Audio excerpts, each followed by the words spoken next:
Those numbers are 572-0383 and 572-0215. Rev-Up St. Lucia, the alpha of radio. Hi, this is Lotus. Join me every Wednesday from 9 a.m. to 10 a.m. on Rev-Up St. Lucia 97.1 FM for Unrestricted. What we don't talk about, what we should talk about, and what we will be talking about. Don't forget to join me every Wednesday from 9 a.m. to 10 a.m. on Rev-Up St. Lucia 97.1 FM for Unrestricted.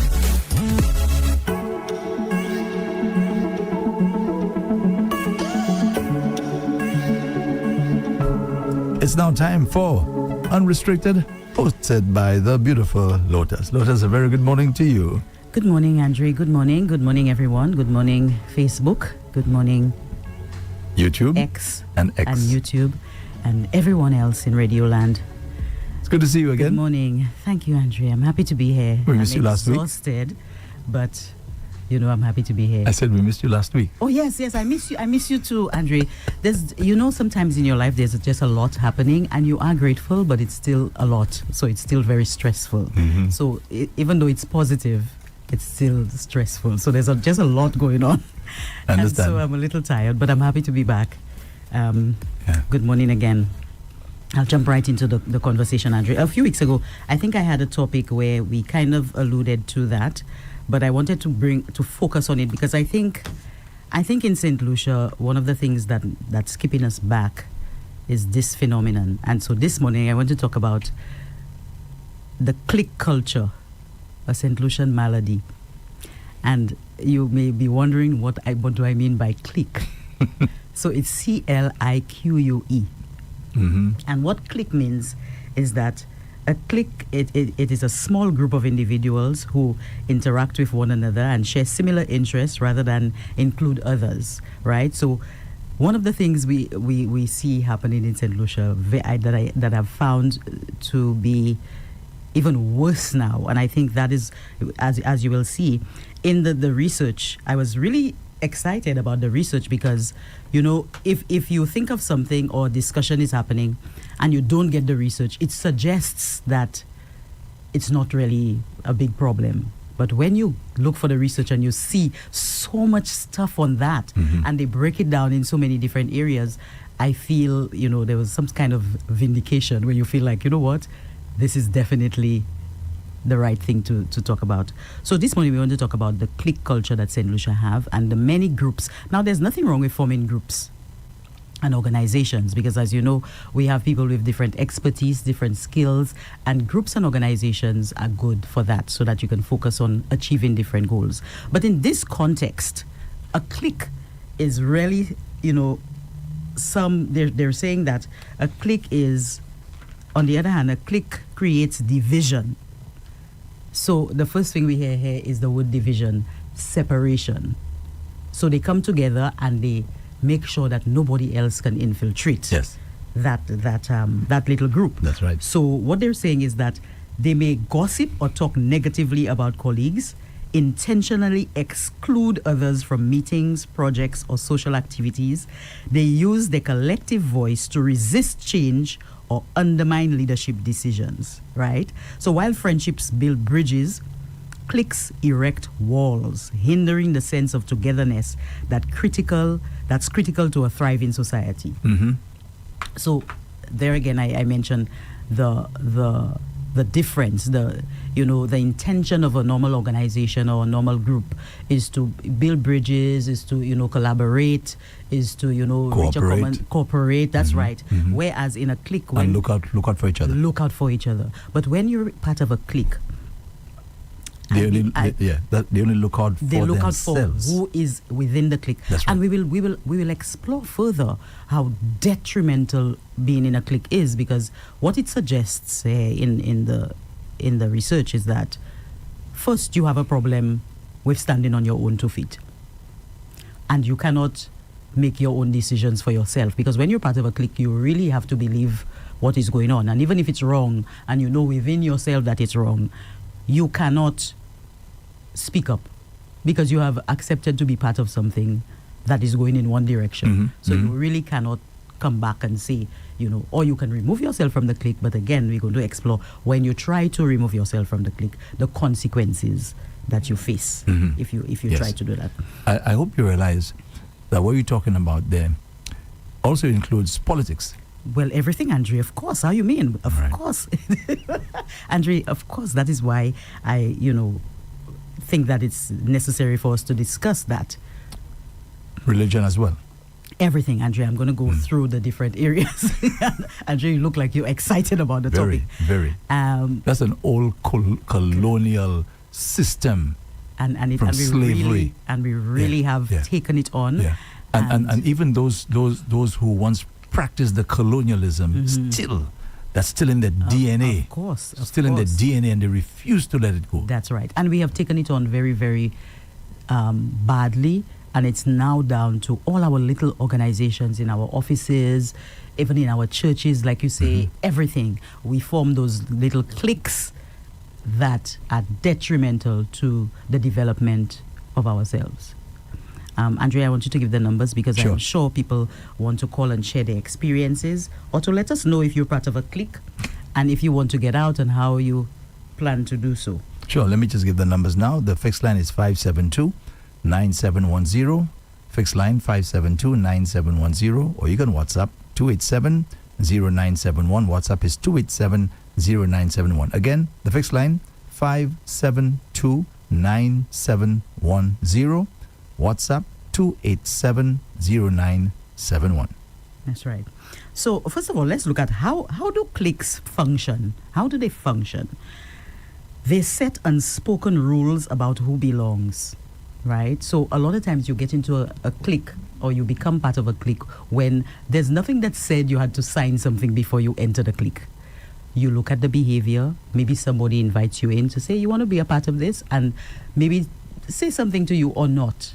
Maybe you're into fashion and you have money. There are cliques where rich people, there are different clubs where, different people. Only a certain amount, a certain individual or a certain person is allowed to be part of that clique. So they're saying that there are unspoken rules when that's how they function. They enforce loyalty through silent approval or exclusion. Through silent approval or exclusion. So if you behave in a particular way that pleases them, you become a member.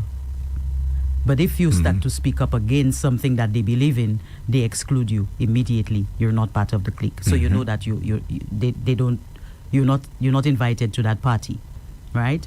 So they enforce loyalty through silent approval and exclusion, control narratives by not dominating group dialogue. They control the narratives by dominating the group dialogue, so that's what is being discussed, that's what it's about. They reinforce sameness, often resisting difference or dissent. So you hear that? They enforce sameness. They believe in sameness. So it's very important that you believe what is happening in the clique or what the clique stands for. So if there's a clique and they steal,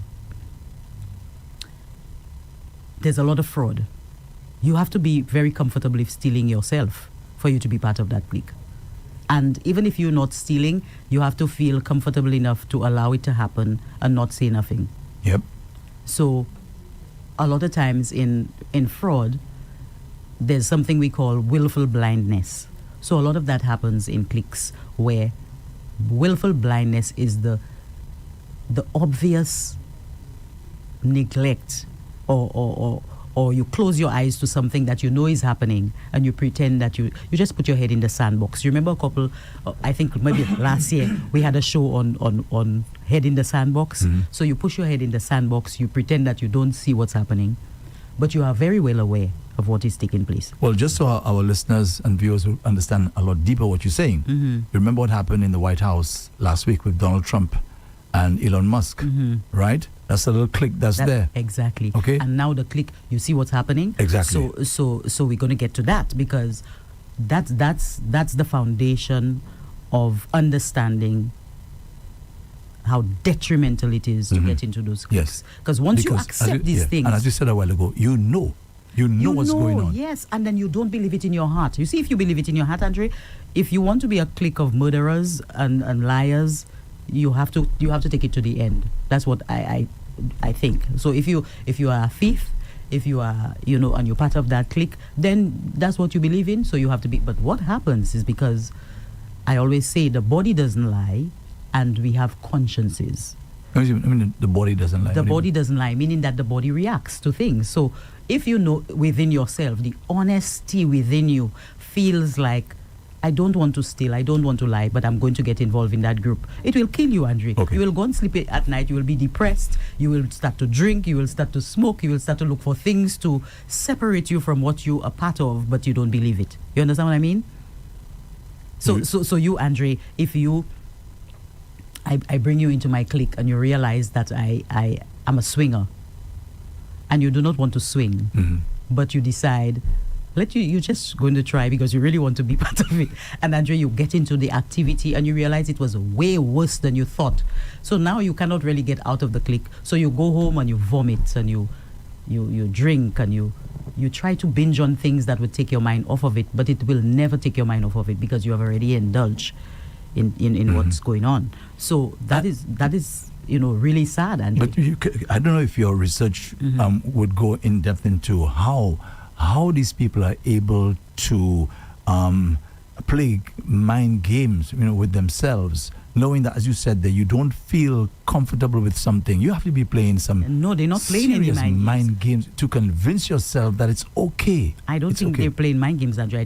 They're suffering. It's suffering. They're suffering in silence. Right. That's what I'm saying. So how are they able to suffer in silence? Well, Andre, the motive for things, the thing is, if you want something bad enough, sometimes you have to self-sabotage to get it. You realize what I'm saying? Of course I do. Which is what a lot of us do. So we self-sabotage, and it goes back down to the lack of self-confidence, a deep level of insecurity, where you're not connected to who you are, you're not aware of who you are, you don't like yourself, or you feel you need a sense of major validation from outside sources. That's why you're going to be part of that clique. So it goes back to a deep sense of self-rejection. Let me bring a scenario, okay? Because this happens in the business world a lot. Yes. So you belong to an organization, and you're at a meeting. Say, could be heads of department. You happen to be a head of department, which is, you figure, wow, I make it, boy, I'm a head of department. That's right. Right. So some talk, some decision has to be made, and you do not feel comfortable with that particular decision, and you decide to air your views, and you're being told, hey, either you toe the line or you take the door, right? So because now you want to be in the position, you don't want to lose it now, you go along with it, even if you know you don't agree with it. That's a terrible place to be. I've been in that place already. Yes, Andrew, that's exactly what happens to a lot of us. And when this decision is taken, they tell you that it reflects you included in that decision. But of course. Whether you want to be or not. But of course, Andre. And the thing about it is that our backs, a lot of people will tell you your back is against the wall, because really, I mean, we can say these things, but when it comes to making the decision, what do you do when you have your mortgage, you have your children to feed, you have your family to take care of, you're now stuck between a rock and a hard place, because now you're saying, should I leave this organization? I mean, the good thing about it is that you can start to plan your exit. Right. I think a lot of us, when we feel that the organization does not align with our values, we begin to plan our exit. And you cannot plan your exit for today, for tomorrow, because as you know, many people go from hand to mouth, many people have, bills. So you have to say to yourself, okay, I do not like how this organization works, and I am part of management. I think I will give myself a year. So you give yourself to be part of the clique for a year. Yeah. and you plan your exit out. I can speak from personal experience, because that's exactly what happened to me. Okay. I was told either toe the line or take the door. That's right. And from that day, I didn't take the door. I started planning my exit. Yes, you have to. And that is the approach that a lot of people have to take. And I think a lot of people do not take that approach. People stay, and then you become infected with the same thing that you do not believe in. You find yourself believing in it, and you find yourself doing it. And that is why I think St. Lucia we can be so much better than we are, because we are definitely talented, we're definitely brilliant people, but because we have assumed sort of a clique culture, we become stagnant. So we're not moving, Andre, and you will see in the research this is what it speaks about, right? So you were talking about a little while ago where you mentioned religion, and so I will touch in a paper on ADA, October 7th, 2024. Negative aspects of cliques include exclusion and isolation, stifling individuality due to groupthink and conformity, perpetuating stigmatization, and prejudice, limiting social development and reducing creativity and innovation. Cliques create barriers to social inclusion, suppress individual expression, foster bias, hinder personal growth, and stifle growth. It stifle you at the end of the day, right? So you see there, when we talk about they're creating barriers to social inclusion, suppressing individual expression. So it means that you cannot really speak, right? Which is what you speak of. In certain organizations, you cannot say anything. So they limit your development.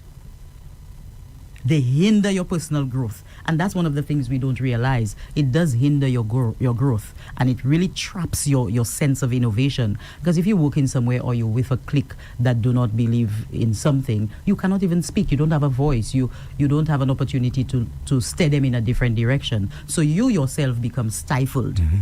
And you stunt your own growth at the end of the day. You talk about workplace cliques.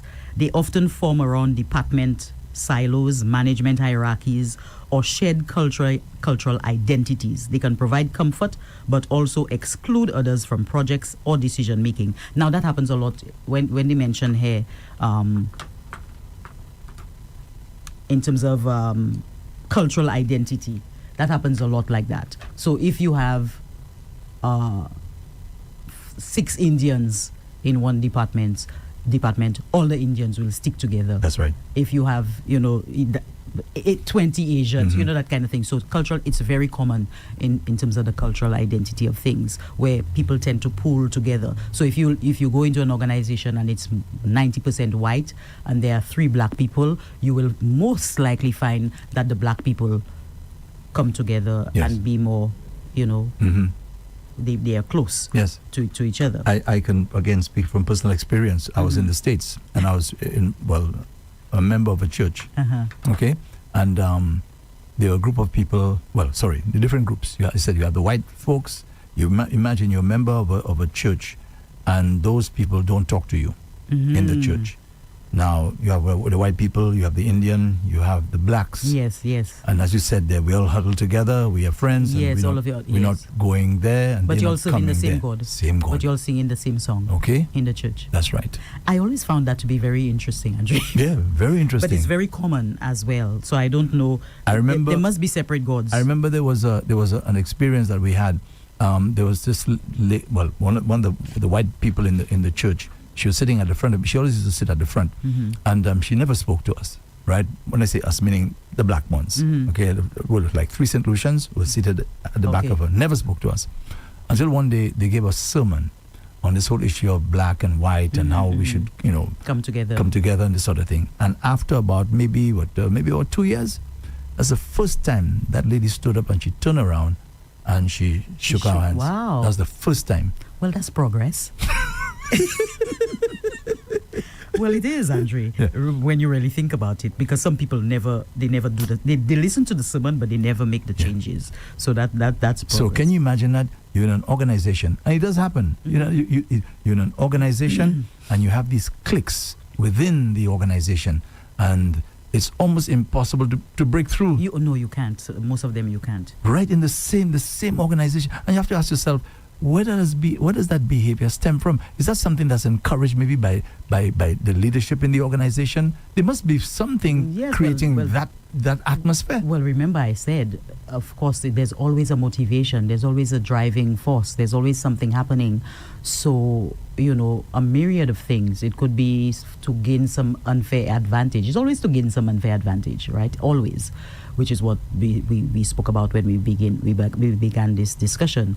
The difference between a normal group and a clique. So it's always an unfair advantage, Andre. It's always to do something that other people must not know about, or And I will quote. There's something in one of my research. I will quote something for you, and you will see. There are also cliques in schools, in education, right?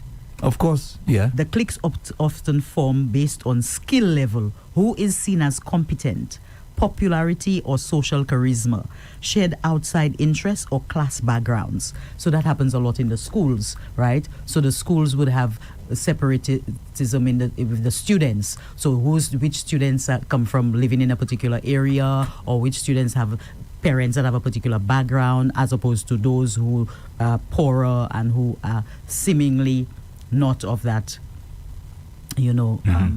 class or background. Even names. Some people decide that you have become part of a clique if your name is well known. But if your name is not known, like it is Titien, according to Cooks in one of his plays, then you become the back of you have to take a back seat. The impact: others feel ignored, underutilized, or tokenized. Diversity of thought is stifled, again, in classes. So sometimes you have a class and the class is 50% white and maybe 10% black. So a black student will stand up and give their opinion about something, and the teacher will probably ignore that black student. That what that black student has said has added no value. And a white student might stand up and say the same thing, and the way with which it is received is perceived as more important than the black. So you have that in terms of impact. Group success is jeopardized when dissent is encouraged. So again, you can see the impacts on it. It's not adding any value. You have neighborhood cliques in local communities. You have different associations. You have parent school associations. You have these things happening in neighborhoods as well, where a certain number of people doing something in the neighborhood, and they exclude one or two neighbors, that kind of thing. So you do have that. Again, the impact of it is division, mistrust, policing of differences in terms of race, dress, language, religion, political micro conflicts where you have zoning, you have noise, you have cultural events. So all these things, in terms of when you spoke of politics a while ago, when politics begin to have cliques in them, that's where you have a lot of division. And so you have people who you will hear them speaking loudest because they're getting something to speak about that. And if they have a difference of opinion, they're chastised, or they're victimized, or they're silenced. And it happens on both sides, because even though you are a member of one party, you speak about that party in a positive light, you are liked. Once you disagree with that party, even if you are a member of the party, criticism is not taken properly. That's correct. Right? So then you become all of a sudden a member of the other party. So there's no other reason why you should disagree. You should only disagree in terms of a color scheme. You know what I'm saying? So if you disagree, you are yellow. If you disagree with yellow, you are red. Yeah. So it's the same thing about the cliques. Once you're a part of the clique, you're supposed to toe the line. Exactly. You're not supposed to disagree. And as you correctly said, the minute you do that, right, you're seen as some sort of traitor or something like that. And then you're excoriated. I watch a lot of YouTube, and this guy called Piers Morgan. You familiar with him? Yeah, I know Piers. Piers Morgan. I've He's been basically on the side of the Israelis from day one. Okay. He's been really letting Hamas have it, and everybody who's against Israel, he lets them have it. He was clearly taking a side in this issue. So recently, I think he had an aha moment. An epiphany. Maybe that. And all of a sudden he said, something, and I watched that episode. I was wrong about what I said about the Palestinians and this sort of thing and whatever. And he could see now he had a change of heart.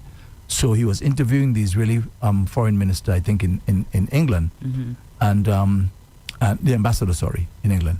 And listen, man, he let her have it, right? He let her have it. Listen, once you see that interview was over, the Israelis who normally said nothing about him, nothing, They said started to give it to nothing. him. Man, he's been getting it left, Of right, course. and center, Of course. even to the point where his life is being threatened. Of course, yes, because you All can- the while, yeah. they liked what he was doing. Nobody had the Israelis had no problem with him. The minute you see he, as you said, he had that aha moment. That's right. I realized, something, I've been wrong. So now he's speaking out against it. Boy, they've turned against him. And that's where it's a good thing you said that, because we come to the part where when do cliques become unsafe? You see, when you're part of something and they believe what they're doing is they believe in it so deeply Yeah. that you if you threaten to leave, your life is even in danger. And that's what we have to realize that happens here, because we have a Yes, we call? do. We do have a call. Yeah, Isn't it this nice? is Unrestricted with Lotus. And again, the numbers, the WhatsApp platform is 2870971 and the fixed line 5729710. We have a call on the fixed line. Good morning. Welcome to Unrestricted. Madam, how is everybody there? Everybody's good. How are you? Oh, fine, thank you. I have something to say. Okay, what is the real sense of restricted? Break it down for me, please. What do you mean? And somebody could have any discussion while you have in your program, or how it is? Yes, unrestricted means that we are not restricted by topics. Although we are actually by two. I have decided that I'm not discussing politics and religion. So I could to carry any- any conversation at all.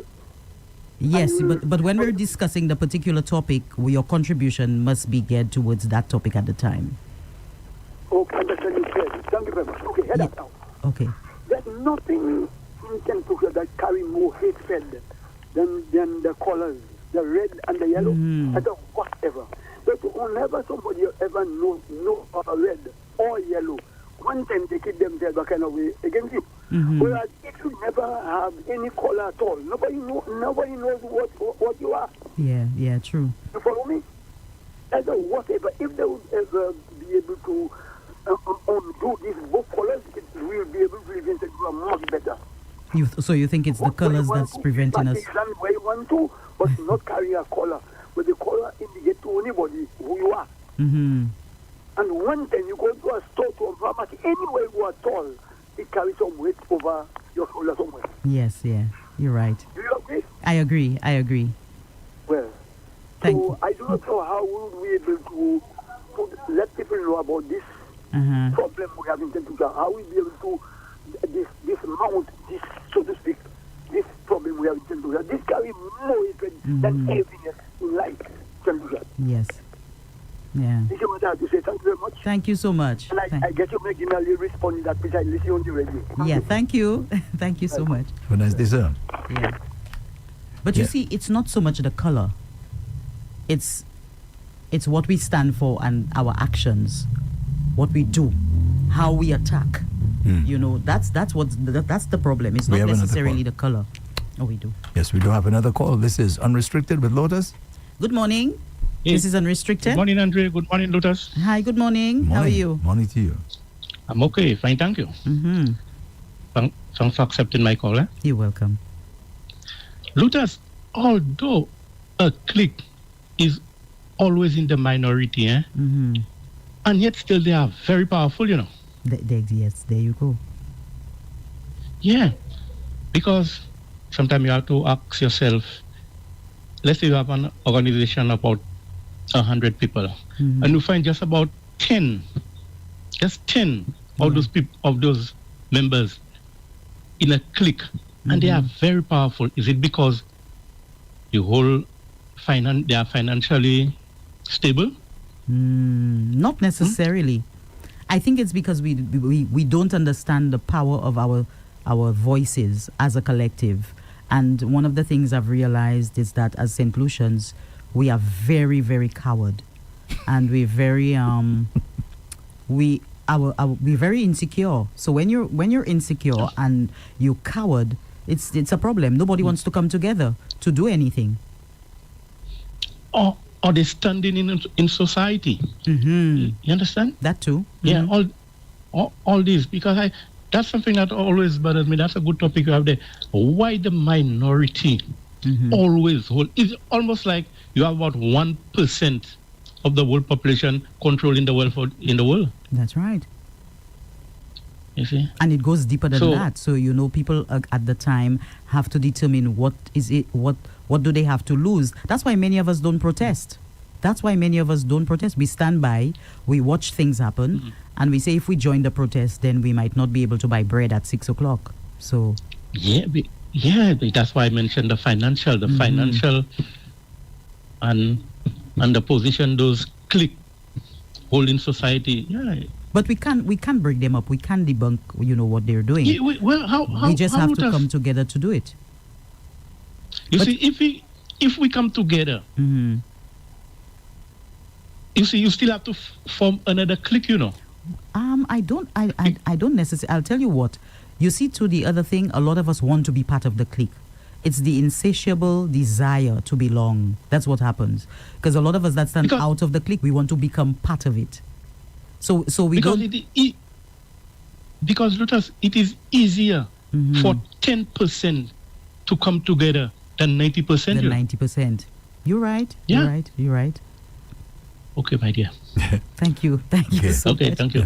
Bye-bye. Yeah. Bye-bye. Now, you know, sometimes we want to be part of the clique because there are benefits. That's what I'm saying. So you want to be part of it. You want to be part of it because there are benefits. But at the same time, you don't even take into consideration that the values they hold are not the values you believe in. Yeah, because in the first place, you don't believe in the clique ideology. Exactly. In the first place. But you see the hunger to belong, Andre, that's why I told you, the hunger to belong. When you realize that we are more broken than we realize, right? Because if you want to belong to part of something, you will say on the sideline, me, I don't want to be part of that. But if the leader came to you and singled you out and said, could you come to a meeting on Thursday? Immediately you forgot that you just said that. You will say, and that's true. I'll be there. I'll be there on Thursday. That's true. Because it's a desire to belong. It's a desire to be needed and validated. And we yearn for these things. We yearn for validation. And especially if there are benefits. You have another call. Okay. Yes, this is Unrestricted with Lotus. Good morning. Hello. Morning. Good morning. Good morning. Morning, Lotus. Morning, Andre. How are you, Andre? I'm well. All is well on your side? Well, the flu destroying me there. Yeah, I could hear it in your voice. Yeah, but Lotus, you have a special topic there this morning. I'm listening to you, and you were talking about what callers can do for us. I was talking about what? Like the caller, different party caller can really put us in a bad position. She's talking about cliques. I'm talking about cliques, and somebody mentioned the party colors, that it creates a lot of division. And I said it's not necessarily the colors itself, it's the actions of the people that belong to these organizations, right?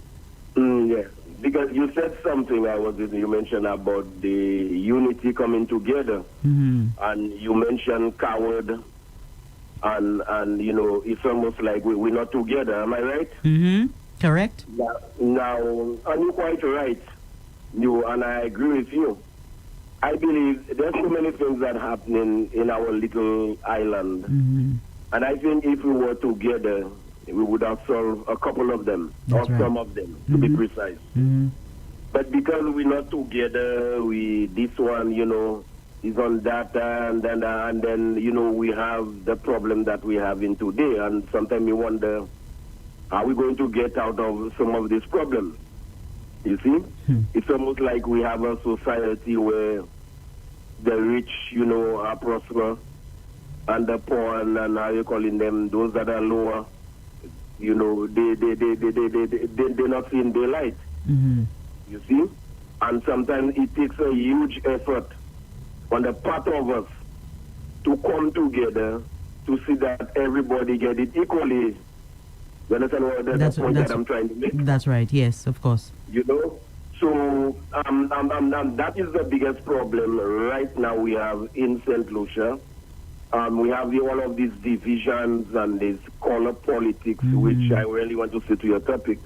The political thing, and that one, if you read, I'm Not Your Friend. Can you imagine? Yeah. A partner was somebody, he was a good friend of a guy, but because he knew the guy was supporting a political party, they were good partners, you know. So the guy stopped for him. The guy stopped him, with his vehicle. And he don't stop for the guy. He passed him straight. And then when he met him among his friends, he said, "But son, you are that corner. That's why I don't support you. And that corner can never get a ride on my vehicle." Wow. Can you imagine how we become? Yes. Yeah. So, and more, I suspect, instead of we try to do what we call a review of ourselves, I think we are getting worse. Yeah. And that thing, if we don't do something about it, or like the topic you have to preach and educate St. Lucian, I think we will be in a serious problem in that small little island. Yep. We are too politically divided. Now, I'm not mentioning no party. We just too politically divided, whether it's yellow, red, and all of them, and that should not happen. Everybody must respect one another's right. Right for not voting, right for voting, and right for this. You don't demand to people who they should talk to. Imagine husband and wife leaving each other because of party color. Wow. You see how deep we bring in that? Yeah. Oh, my God. Anyway, have a blessed day. Thank you so much. Thank you. Thank you for calling. So you see, there's a clique. I wouldn't say where or how, but there's a particular clique that has been around for a while, and I wanted to be part of the clique.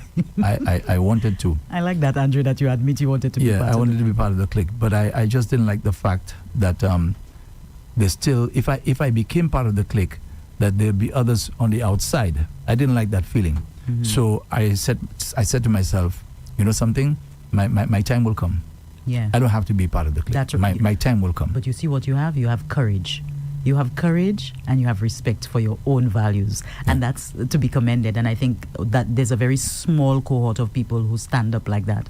And when you do, you are victimized for it. You are actually blackballed. And I spoke about when do cliques become unsafe. They become unsafe psychologically when they contribute to bullying, alienation, anxiety, or moral injury, where someone is punished for standing up for what is right.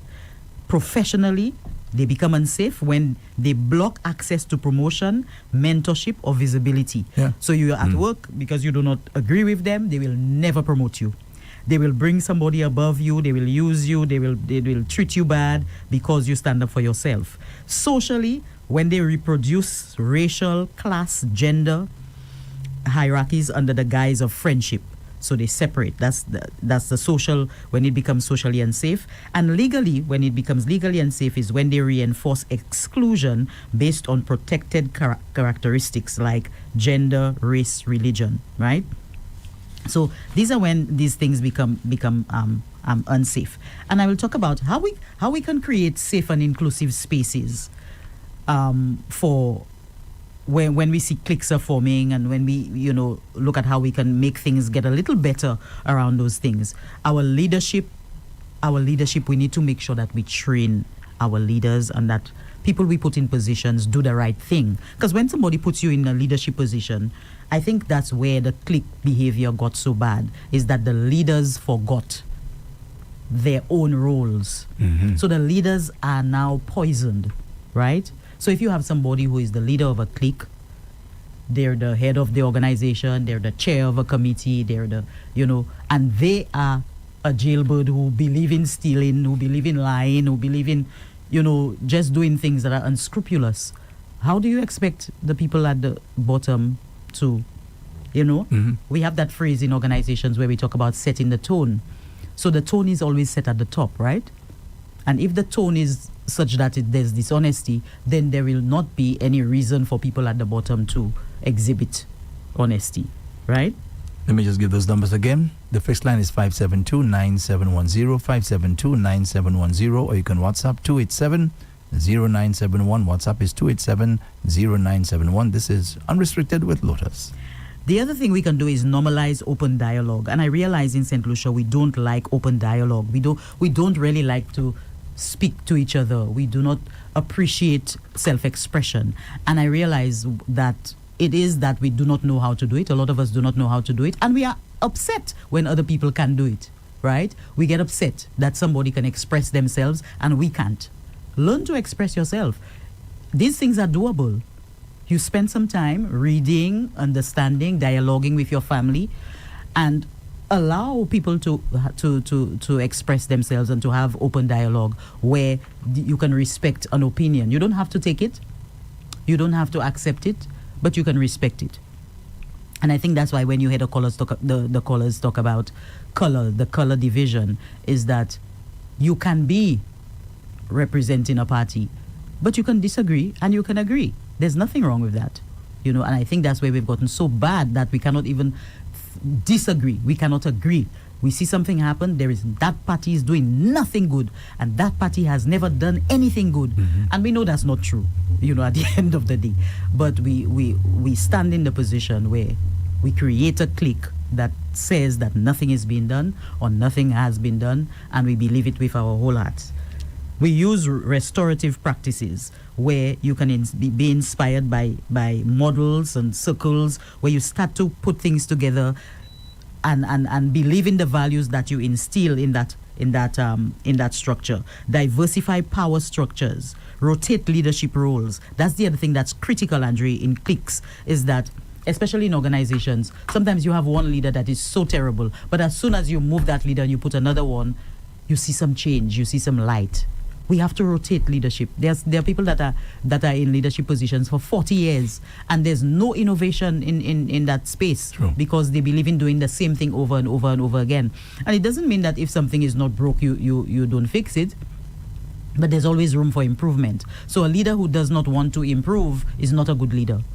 A leader who does not recognize that mistakes can be made is not a good leader, because none of us are perfect, right? So you have to look at your leader and your structures as well. If for 15, 20 years you have the same production, the same play, the same classroom success, you have 5 people getting A's, 2 people getting B's, 3 people getting, it's the same thing. Yeah. You have to do things differently so you can get a different result. And so that I think is critical. Decentralizing information flow. Again, you send one set of information and that breaks up cliques really bad. They don't like it. So if you're supposed to send the information to 2 people, 2 people receive the information. Once you add a 3rd person, everybody's upset, because now they will see that something has been off all the time. You know what I mean? Yes. We have a call? Yes, we do. Good morning. Good morning. Welcome to Unrestricted. Hi, morning. How are you, Andre? Good morning. morning. Morning. Okay. I just joined. Just give me a brief quickly. You're talking about business? I didn't know. Just give me just a quick so I can put my 1 cent. We're talking about cliques, groups that come together for bad things, to do bad things. Oh, clicks. Yeah. Oh, that's interesting. So instead of doing good, they want to do bad. Well, yeah. Okay. Well, let me just say this. Misery attracts misery. You like that quote? I guess misery attracts misery. Yes. Okay. Yes, because I'll tell you something. Empty vessels, they make the most noise, right? Mm-hmm. If you do not have something, how can you give it? Mm-hmm. Because I'll say this to you. I mean, I have been through it myself. If I have nothing positive to say or to share, I'll just zip my mouth. Because, it takes energy to speak negative things. It also takes energy to speak positive things. So guess what? Instead of using that energy for negative stuff, I do things to elevate me. Mm-hmm. Okay, for example, let me do it quickly because I'm so mad at this. Andre, what makes me mad? Okay, it is. The amazing thing, people you expect to hear better from, they are the worst people when they open their mouth. They're like garbage. For example, I will not mention that person's name. Somebody I still look up to, and that person all their life is up to mischief. I never see nothing good come out from that person's life, because your life is like a flower, and also it's like you can bear fruit, right? You either bear good fruits or bad fruits. And as the Bible says, by the fruits, and it's so true, by the fruits you shall know them, right? And I say, you know what? Because life itself is a lesson, huh? It's a course, it's a process. And the best teacher in life is you, it's not somebody. You agree with me? and based on your experience also, what you've been through. True. For example, I have been through a lot, and I learned. That's the best way you can learn. Although sometimes it's hard, but sometimes God allow you to go through circumstances so you can either learn or don't learn. Am I right or wrong? Yeah, yeah. Because, for example, if I light a stove and I tell my son, do not put your hand by the fire, it will burn you. You know he will not believe me. Unless probably he tries something, or if he's intelligent enough, he will believe what I'm saying to him. But guess what? We also pass it and we go and try it. And guess what? We get burnt. Am I right or wrong?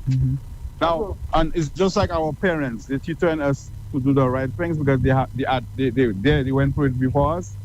But because of our stubbornness and our selfishness, we want to try things. I think it's based on more your human aspect of things, the way you think. Because okay, that's finally, because I have so much to say.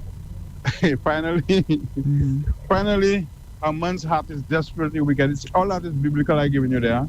A man's heart is desperately wicked. The only way you will do nice things, my lady, and I think you should know what I'm saying. The only way you will do nice things is when you repent and you renew your mind. Anyway, God bless. And let me tell you, I encourage you. Yeah. I want to meet you one of these days. You're so good. You're blessed. Thank you. Because you come up with topics that's outside of the box, not in the box. And you're a leader. You're not a follower. God bless. Thank Andre. you. You take care of yourself. Take care of yourself. We have another call. Hey, good morning. Good morning. Good morning. Welcome to Unrestricted. Yeah, what's up, Andre? Thanks for calling, partner. Haven't heard from you in a little while. Had to take Lotus to cause you to call. I always listen, but you know, one of my favorite programs is like today and tomorrow. Okay. Yeah, and maybe when you have it open, but sometimes it's so difficult to get you. But I always listen as usual. Thank you. You have a great program. Yeah, but I see she commenting and making some good points there as to how these things going, and that's why I love that program where it's sensitizing people. Because other people be doing things that they're not even aware of. You understand? They're doing things and think that it's fun they have it. You understand? They hurt people and think it's fun they have it. That's because right. they're in the crowd and they're laughing. Although they know what they're doing is wrong. Because their conscience talking to them. Because after a while, why you think they come and tell you they're sorry for doing it? Yeah. If it's something that you're having fun doing, why you think after a while, if you burst your toe, you think it's because you do somebody something that is happening to you, because it's your conscience talking to you, right? Yeah. So I've been going through this thing, and I told myself, let me tell you something. The only way I can go to the next level, but you can't say you believe in God and think that things will be easy. For me and my experience is like, if I ask God and I say, I want to be strong, I want you to help me to be strong mentally, physically, you know, you ask God for something, but God not going to make this thing just come your way. God will put some kind of 100 negative people to force them to be the witness of the strength that you get in. So you can't say you believe in God and just believe things will be easy. You know? When you say you believe in God, when you see other plots say they believe in God, you see so much negative things happening to them. And if you are weak mentally, you just cannot grow because you forget about God there now, because you just feel things are hard for you. But you have to make other people a witness of what God is doing to you, because you ask Him for strength. So he's sending things on you that when you deal with it now, people have to say, but look at what happened to Andre. He go down, he go back up. He do these 50 people against him, but he's still standing up. Then I say that this person is blessed. Because those that don't believe in God do not even understand what is going on. They just seen that what they do to that person is still there. You understand? That's why whatever you ask, but when you ask for rain, be careful, worry about mud. So I always like that program where people being motivated, where people, you know, you don't ask for things and think that will come easy. Don't ask for a job. And when you come to a job, you say, well, you have to come early. But that's what you ask for. Whatever you ask for, God have to be there. If God going to help you to get something, it'll not be easy, bro. You understand? Because people have to be a witness of what is happening to you. That's why they say God must be involved in that, because He cannot go through all this thing and put all these negative people against that person. Yeah. And he's still standing up. Okay. He's not by himself, he's doing that. You understand? So I love the fact that you were saying that you see all what the leaders are doing. You see people come and they progress to be leaders, but they're doing certain things and they don't believe that they have to represent all the people.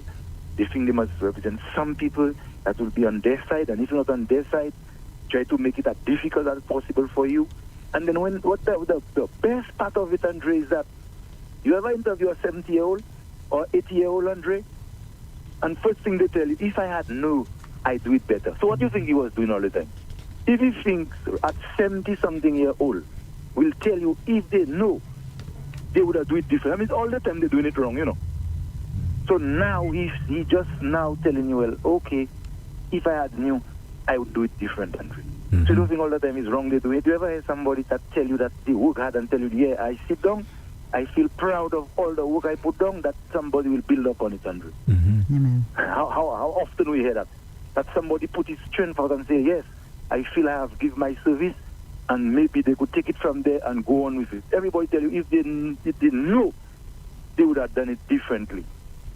But nice program, Andre. Thank you. Thank you, caller. Thank you. Take care of yourself. Alrighty. Yes. Lotus? Yes, Andre, I know we coming down to the end. I have some quotes that I wanted to drop in after we spoke about the impact of cliques. In every group, someone is made invisible. Make your mission to see them. And that's by Audre Lorde. In every group, someone is made invisible. Make it your mission to see them if you are a good leader, right? True belonging doesn't require you to change who you are. It requires you to be who you are. And that's by Breen Brown from Braving the Wildness. True belonging doesn't require you to change who you are. It requires you to be who you are. Wherever people are united in exclusion, truth is in danger. By Simon Weil. Wherever people are united in exclusion, truth is in danger. And I really like that one, Andre, because that's what the cliques do. They are united in exclusion. They keep you out of their circle because there are lies within. And I want to repeat, there are benefits. There are benefits and lies. Yes. You only get the benefits through dishonesty. But the thing about it is that if you enter the clique, you become a member of the clique. Yes. Now.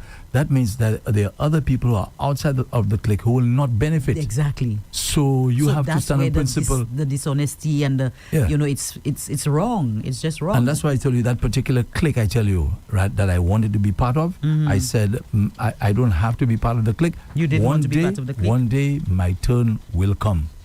Wow. And that's what a lot of us don't say, Andre.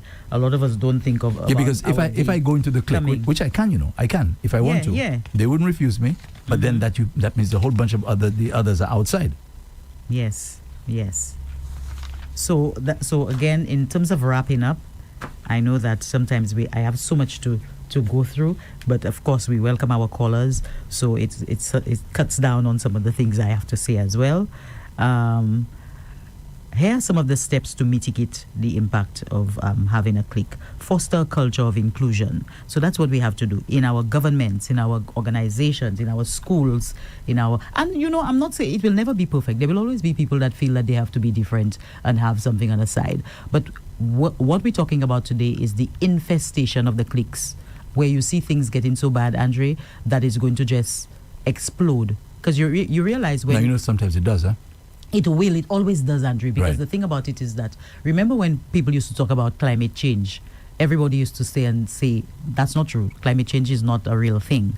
But look at what's happening now. If we don't address some things, it will come to a head and we will have to deal with it collectively, where we have bad hurricanes, where we have Saharan dust. When I was a little girl, I never used to hear about that. You know what I mean? So if we don't do something about these cliques that are forming, things will get to a point where it will be so bad. We will not get any funding from outside organizations because they will know what is going on and they will say, what's the point of giving that country $5 million if all the money is going to go into something that's not what we believe in? You know what I mean? So we have to now foster a culture of inclusion, model inclusive behavior, set clear expectations. And when we set expectations from people, one of the reasons why we have cliques and they are so successful is that they answer to no one. They answer to nobody. They must answer to somebody. You must have an expectation, a hierarchy, something set so that there can be, repercussions. There can be accountability for something. You understand? So if you have a value, you have things that you set in place, you have expectations, they cannot go outside of it. They have to stay within the lines. And if you have no expectations, that's what's going to happen. They are allowed to do what they want and to hurt whoever they want to hurt. We have a call? No, we have to end. Oh, we have to end. Yes. So that's what I'm saying. So the final reflection is that cliques are human. It's people, but also it's the capacity to choose openness over exclusion. Whether in families, offices, schools, or neighborhoods, we must learn to spot the subtle signs of division and to take bold steps towards inclusion. This isn't just about kindness, it's about equity, justice, and creating cultures where people truly belong. So we do not want to just separate our people and have them in so many small circles, and then at the back of it too, cliques are not as successful as we think they are. Because if you separate people so thinly, how are you going to ever get better at what you do? So I hope that this topic was definitely something that we need to take on board.